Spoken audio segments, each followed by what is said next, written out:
Great. Well, good morning, everybody. Thank you for being here for a great announcement on our ongoing progress to meet the housing crisis and also to mark the release of our 2025 Housing Progress Report. In addition to the speakers that we'll hear from today, I also want to acknowledge and welcome City Councilwoman and Finance Chairwoman Joanne Ryan. Councilwoman, thank you for being here. There's many members of the city's team here today, but I especially want to notice the Director of Housing and Human Services, Emily Friedman, who does incredible work on behalf of the city on a daily basis. Joe Mulligan, the city's planning director, Ted Carr, our economic development director, Nick Ciccatelli, the head of the redevelopment agency. In Providence, it is all hands on deck with respect to housing, and so all of these professionals on a daily basis are trying to help us meet this moment. So we are here today to restate our commitment to and talk about meaningful progress that we are making on the greatest challenge that this city is facing, which is the housing challenge. The shortage of affordable housing, housing at every price point, is pressuring families across our city. We know that the cost of living has climbed faster than wages, and that pressure exists in every neighborhood. Working families trying to stay in their homes, young people looking for an affordable apartment or the dream of home ownership, employers who are struggling to hire workers because they can't find homes nearby. All of these challenges underlie and put pressure on our urgency to meet the moment with respect to housing. And that is why we have taken an all-of-the-above approach with respect to housing. According to the 2025 Housing Progress Report, Providence has outpaced Boston and New York. On a per capita basis, the city of Providence is permitting more housing than our neighbors to the north and south, and that is something we should be extraordinarily proud of. And we'll hear from the housing secretary in a moment, but the city of Providence has also made great progress towards the state's housing targets and are confident that we will be the first community in Rhode Island to meet the 2030 housing targets. In fiscal year 2025, the year that ended June 30th, we permitted 857 new residential units and completed 453 of them, 22% of which are permanently subsidized affordable housing units, double the state target. Included in this total are permanent supporting housing units for residents with complex needs. Just a week or two ago, we were opening yet another exciting facility sponsored through Crossroads to help those who are transitioning from homelessness. We've committed $55 million through the Providence Affordable Housing Trust Fund, which is the largest investment in affordable housing in our city's history. This funding supports more than 2,000 homes, 1,600 of which are deed-restricted affordable. And this funding of $55 million has leveraged $700 million of additional private funding. When we talk about housing investments, of course, the most important part is about providing affordable homes to our residents, but it is also an economic impact multiplier. Tradesmen and women, skilled trades, all kinds of wraparound services, $700 million in our local economy because of a $55 million investment from our Affordable Housing Trust Fund. We've reformed outdated tax structures to encourage residential and multifamily development. We've modernized permitting, expand density, allowed accessory dwelling units by right, advanced zoning changes to make it easier to build. In the city of Providence, as I mentioned, we are doing all of the above. If you track housing strategies around the country, we've done them all. Every single recommended strategy is either underway, being considered, or in the works as we speak. And these policy changes are not abstract. We're seeing them. Providence is building faster, smarter, and stronger. And today we are taking another important step. The Providence Redevelopment Authority is acquiring the lot that we are standing in right now, 322 Washington Street, for $1.7 million. This will make way for 76 new affordable rental homes in the heart of our city. 68 units will be for families earning between 60 and 80% of AMI, area median income, and 8 units will be for very low income residents earning below 30% of AMI. Our development partner, Lincoln Avenue Communities, who we'll hear from in a minute, is a national affordable housing firm with projects in 28 states, and we are excited to welcome them to Providence. The Providence Housing Trust Fund was instrumental in attracting this firm to our city and showing how local investments can bring national partners to the table. I know many of our neighbors are worried about rising rents, and I share their concerns. The housing crisis is real, and we are acting with urgency. Now, some have proposed rent control as a solution, and I understand why, because of the pressure that so many tenants are feeling. But the reality is that evidence from around the country shows that rental caps make the problem worse and not better. In St. Paul, Minnesota, after rent control was enacted, new housing permits fell by 80%, while rents still went up. The policy has had to be rewritten multiple times because it has discouraged construction and investment. Next door in Minneapolis, those which chose to expand housing supply through zoning reforms, we saw slower rent growth and reduced homelessness. The lesson is clear. When cities make it harder to build housing, everyone ends up paying more. Providence is already short on supply, and we cannot afford to shrink it further. That's why our approach focuses on building more homes at every price point in every neighborhood, while also protecting renters through eviction defense, rental assistance, and direct support. This year alone, we assisted more than 1,500 residents with legal and financial help to stay in their homes. The path forward is to expand supply, preserve affordability, and protect residents, not to cap rents in a way that undermines growth and will ultimately increase rents. Our progress at 322 Washington Street is a perfect example of the right way to address the housing crisis. We're growing our land bank, accelerating development, and partnering with experts to deliver on affordable homes that Providence needs. The housing crisis is years in the making, and it won't be solved overnight. I was speaking with the mayor in another city that had passed rent control. And what he said to me, he said, if the problem is complex, be wary of simple solutions. And I think that is the right advice. We are staying focused on delivering results for our neighbors. We are turning vacant land into places people can call home. Thank you for joining us today. I hope you read our housing report and see both the work that we've done and a clear outline on where we're going. It is my pleasure to introduce the next speaker on behalf of the Speaker of this General Assembly, Representative Tina Spears, member of the House Municipal Government and Housing Committee, and a leader on housing in her own right. Representative Spears, welcome to the podium. Thank you, Mayor, and thank you all for being here. I am pinch hitting for the Speaker of the House, and no, I will not be the next Speaker of the House. I am representing District 36, which is in the South County area. And as you all know, the housing crisis is not here in this city alone, but it goes across the state of Rhode Island. So I have some prepared remarks from the Speaker, and I just want to share them with you and share our support for this work. When we talk about the housing crisis, it's important to understand what it means for families looking to settle down roots in Rhode Island. Less than 2 weeks ago, Housing Works Rhode Island released the 2025 House Fact Book, which shows that families would need to make almost $130,000 a year to live comfortably and afford to buy a home here. Which means the average household cannot comfortably buy a home in Rhode Island. That translates to a crisis that we need to respond to.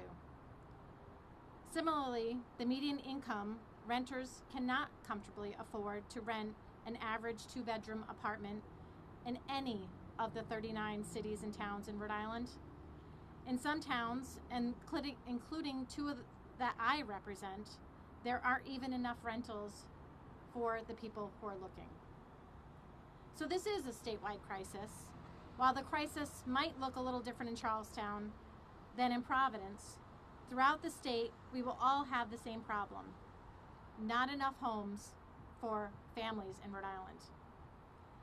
And while the General Assembly, and under Joseph Shikarchi's leadership, we have passed 60 new housing laws aimed at making housing more affordable. It is at the municipal level that we're going to solve this crisis by building homes Rhode Islanders need. Which is why I'm so happy to be here and support Mayor Smiley and the City of Providence, who are committed to partnering to solve this crisis. They have permitted 857 new housing units, as the mayor just recently spoke about, and there's no signs of slowing down, thankfully. What I especially want to congratulate the city and the mayor on is that Providence is taking a broad and diverse approach to increasing housing availability. There's new construction, yes, but as the project behind me shows, which I don't know that there's a project, but that there are empty buildings, unused commercial spaces, and city-owned properties that can be refurbished. Each of our 39 cities and towns is unique, and each will have to find its own solution to the crisis. It will all look different, but it's all necessary. Determination to provide housing for its residents and creative and adaptive approaches that the City of Providence is taking are worth modeling in all of our hometowns. Speaking on behalf of the General Assembly and the Speaker of the House, we want to thank you for your work, the City of Providence and the Mayor, and for all those committed to making affordable housing for Rhode Islanders here. Thank you. Thank you, Representative Spears. She referenced the dozens of housing bills passed at the General Assembly under Speaker Shekarchi's leadership and with strong support from his caucus. I'd like to remind folks that Providence was the first community to take every one of those bills and enshrine them in local ordinance or local policy, and we were proud to go first. Another area in which we have tried to lead is with our partnership with the Executive Office of Housing. Under her leadership, Secretary Deb Goddard wrote the state's first statewide housing plan, Housing 2030, and Providence was proud to be a partner in that and is working hard to meet all of the goals outlined therein. I'd like to welcome Secretary Deborah Goddard.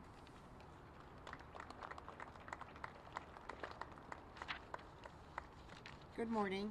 Thank you for having me here as a guest. Thank you, and thank you for having me here as a guest to celebrate the leadership of Providence in housing and witness firsthand the momentum that Providence continues to build in housing. The city has a long history of stepping up, taking action, and moving the needle on one of Rhode Island's most pressing problems, affordable housing. The acquisition of 322 Washington Street is a perfect example of that approach in action. The acquisition and redevelopment of this property into affordable housing is a tangible, real-time example of Providence turning vision into results, demonstrating the city's ongoing commitment to its residents and the state's Housing 2030 goals. Providence, all of you here, your approach to housing, produce, preserve, and protect, is exactly what we need in every community across this state.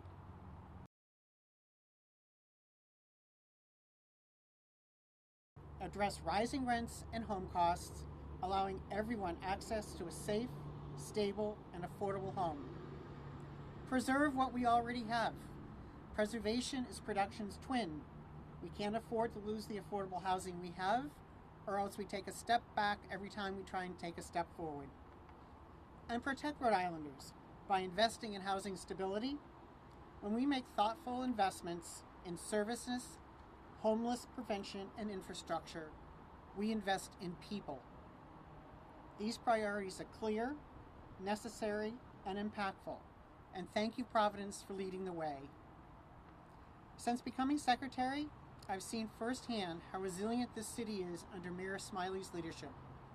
The mayor and his team continue to push forward and do what needs to be done, even when the challenges are big. That determination and the city's track record of progress, and I will again mention 857 new housing units in 1 year because that deserves continuous applause, gives me real optimism that Providence will live up to the mayor's bold goal and bragging rights to be the first city in Rhode Island to meet the Housing 2030 municipal production goals. Being here today is a reminder that progress is about the steady, determined effort a municipality makes every single day. The work that will happen here at 322 Washington Street is proof that Providence's approach is thoughtful and goal-oriented. And when these new affordable homes are built, it will also be proof that Providence's approach is working. Mayor, thank you for your leadership, your vision, and your unwavering commitment to making housing accessible for every Rhode Islander. I'm proud that the Executive Office of Housing is a partner in this journey, and equally proud to have the City of Providence as a partner of ours. And to Lincoln Avenue communities, welcome to Rhode Island, and thank you for being a partner. Your mission to build stronger communities, affordable, accessible housing aligns perfectly with what we are trying to do in this state. I look forward to be back here numerous occasions and continue the applause and deserved congratulations. Thank you. Thank you, Secretary Goddard. Next, we'd like to tell you a little bit about what's going to happen right here at 322 Washington Street. Joining us today from Lincoln Avenue Communities is the Vice President and Regional Project Partner, Scott Shaw. Scott?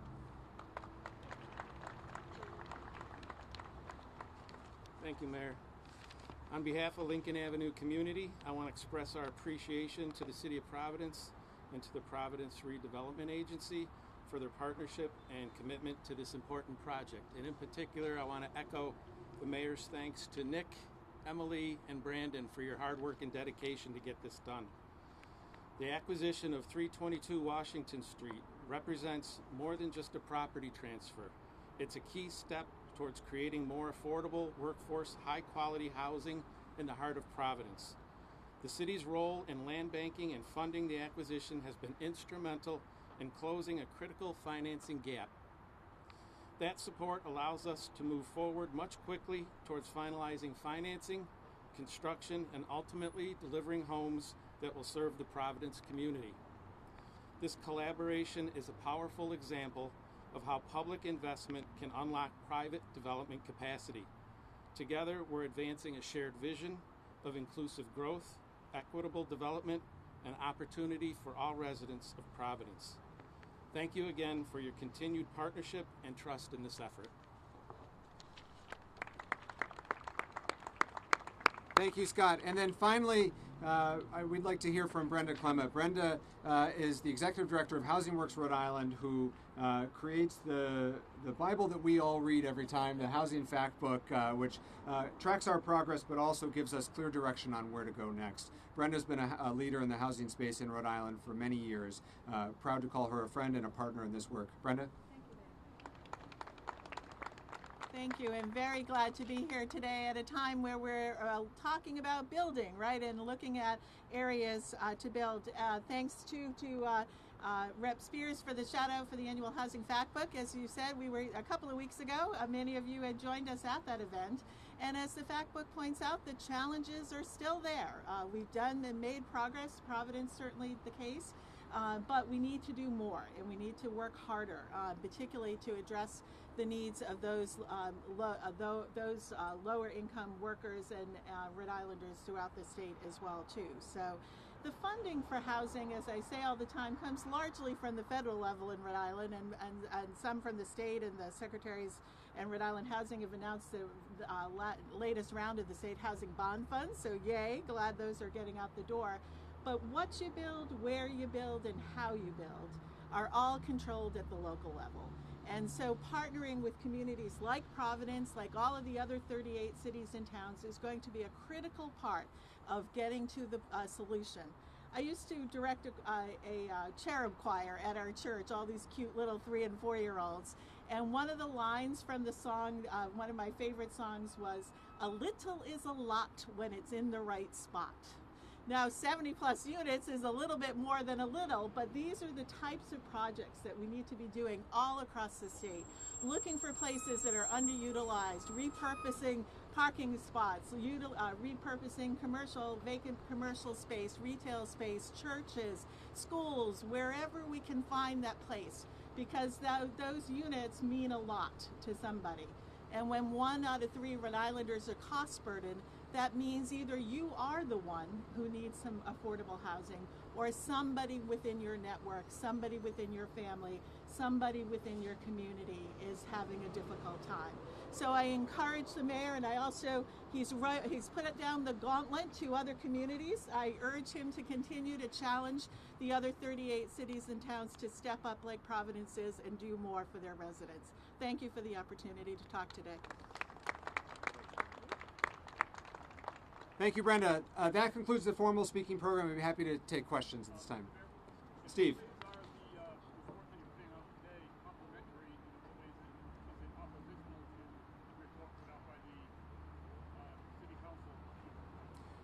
There are many areas where the City Council and my administration are working hand in glove to meet the housing crisis of today. And we're happy to do so. All of the zoning reforms, all of the major structural policy changes we've made to date has been in concert. Our Department of Housing has pledged and endeavored with this report to start an annual report whereby we will track our progress and outline key priorities for the year to come. And we're going to keep holding ourselves accountable to the community, and that's what this report is about. It's not a reaction to or a reflection to any other report, other than to say that this is a way for us to say, here's what we've done in the last year, here's where we're going in the next year, so that we can hold ourselves and the community can hold us accountable to our progress.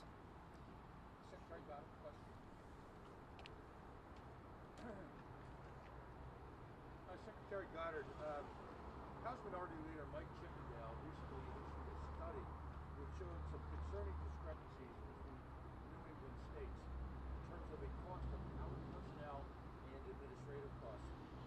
He pointed out that on a 10,000 population basis, Rhode Island's housing administrative and personnel costs were in excess of $400,000, where Massachusetts was just over $100,000. Can you explain these wild discrepancies in your department and the state's cost structure in building housing? I have not focused on that aspect of Chippendale's report, and I will be happy to look into it. But my first reaction is that that report contains a broad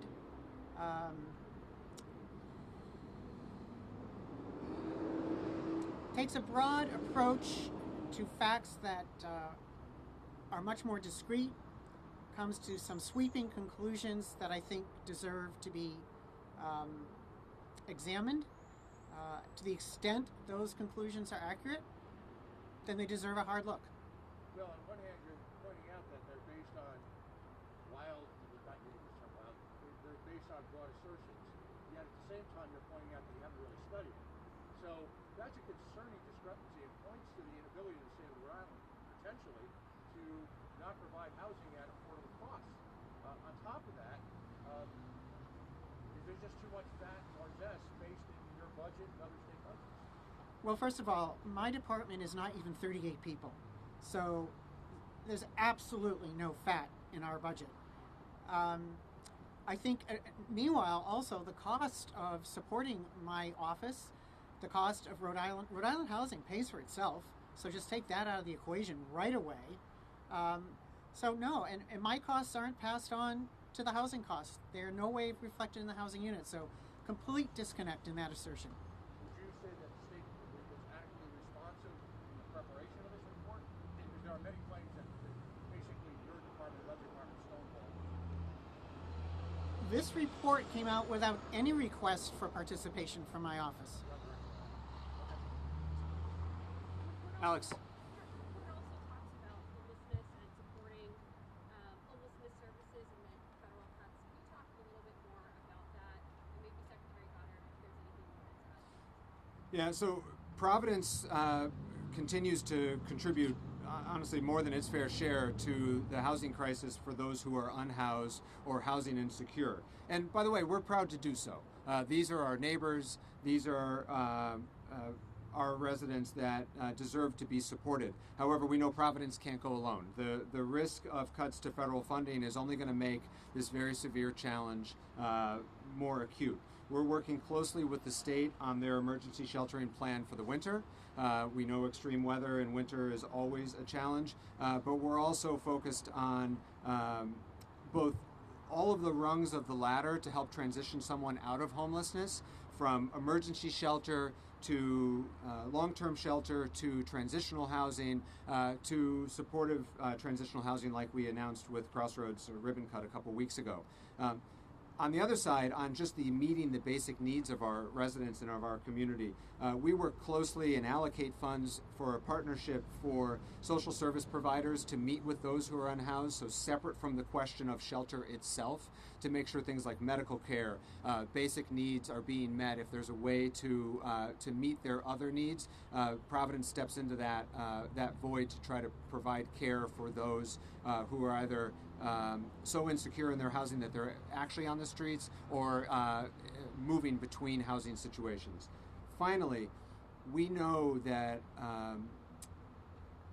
being unhoused and housing insecurity is wrapped up in a complex set of challenges that can involve healthcare or other health issues, food insecurity, and others. And so in the midst of the chaos coming out of Washington, each and any one of these things is a contributing factor.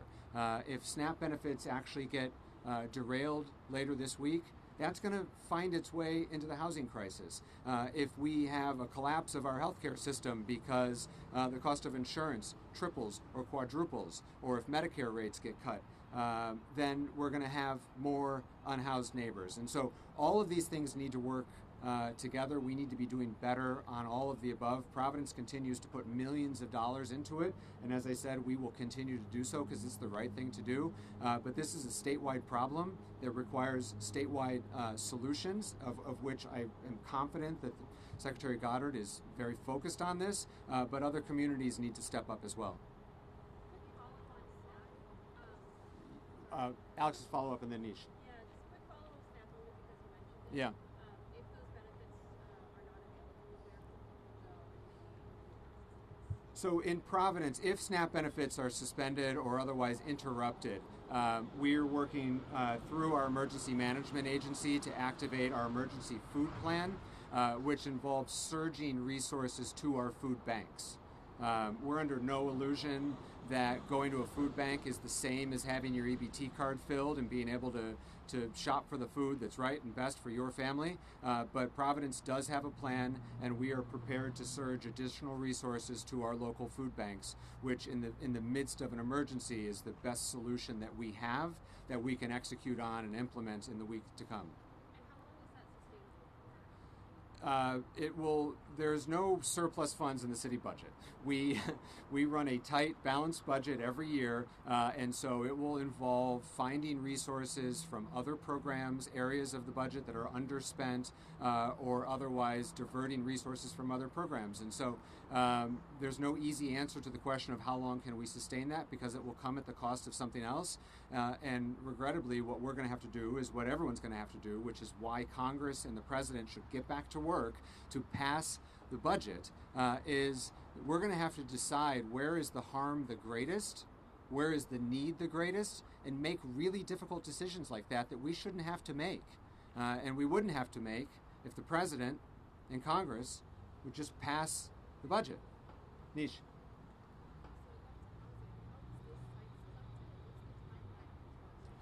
So 322 Washington has been proposed for some time. Because of the complexity and difficulty in lining up the various layers of capital and subsidy that any affordable housing development needed, there was some risk that this site would no longer be available for acquisition. And so the folks at Lincoln Avenue Communities found 322 Washington. They've been in regular contact with us now for well over a year. And so we stepped forward with the city through the redevelopment authority to secure the site so that we didn't lose it as a development parcel for exactly this kind of use. The developer, and I can invite them back up again, is still working on finalizing their financing, but hopes to break ground or complete the preliminary pre-development work, I think, this year. and then we'll start working. But there's a lot of conversation in the community around different strategies for how we could work, and there's discussion around things like a public developer and other things. This is a way in which the public, the way in which government can fill a gap in a non-traditional way. This isn't just a subsidy into the program. This is actually securing a site that we think is entirely appropriate for housing. It's proximate to major transit lines. It's eliminating a use that we're trying to get rid of, which is surface parking lots. It's in a resource and service-rich area, close walk to Kennedy Plaza, a block to major bus route on Broad Street, and we think is the perfect sort of example for how we would step in with the public dollar to buy the property, to then use that as our contribution to the program, to not lose the opportunity we stepped forward today. And now you should have no doubt that we'll be putting as much pressure on Scott and his team as possible to get started, because we want to be back here again soon for groundbreaking. Please. We do hear a lot about affordable housing going up. Congratulations, this is a new step and definitely needed. But what about those who want to build the American dream, buy single-family homes? Are they being built at the same pace, or is it not really the city's need? As I mentioned earlier, we want to make progress on both. We want to make sure that home ownership is also an opportunity for residents in Providence or people aspiring to be in Providence. It is a little bit of a different challenge. There are some innovative strategies with some of our community development corporations that have looked at deed-restricted affordable housing purchasing options, and there's some examples of those in Providence. Some folks might remember we were at a press conference with the housing secretary not too long ago in Olneyville at one of those projects where there's a deed restriction on the property. You can buy it for a discount to the fair market value. You're able to benefit from some of the upside when you sell it, but you also sell it for less than fair market value so that it remains restricted, affordable for the dream of home ownership. We'll work closely with CDCs to find other opportunities like that. But in a dense urban environment like Providence, there's simply fewer opportunities for large-scale single-family home development or townhomes and such. And so we're certainly seeing more activity on the rental space, but that doesn't mean that home ownership isn't a priority for us. All right. Thank you all. Please grab a copy of the report on your way out. Thank you very much.